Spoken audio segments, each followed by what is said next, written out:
Le grand poète bambara Seydou Diaby ash-sha'irul bambari bita amina kuma babside ka Hafsa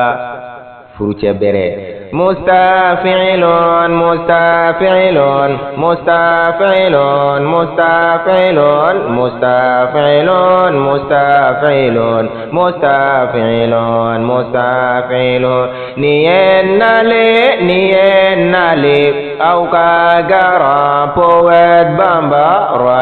international do Seydou Diaby niyennale sha'irul bambari yudo nena na baroko nina koken kanu jama ubeye neba ubeho fawga yoro bimena au baro jona nega cheba bele bele babsi de kodo au kado afsa furu chebere do babsi kadi neseido ye nebe arto grol kafili mula je babsi de koso aye wele ko babsi koy dominika di babsi ye o kadi ne fene de ye ne ko ni ye babsi de ye aye wele ko babsi koy wambe sekele ko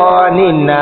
ina foko babsi kodo nado naju gude chela abe olu beta chinye mustafilun mustafilun mustafilun mustafilun mustafilun mustafilun mustafilun mustafilun wababsibe nimbedela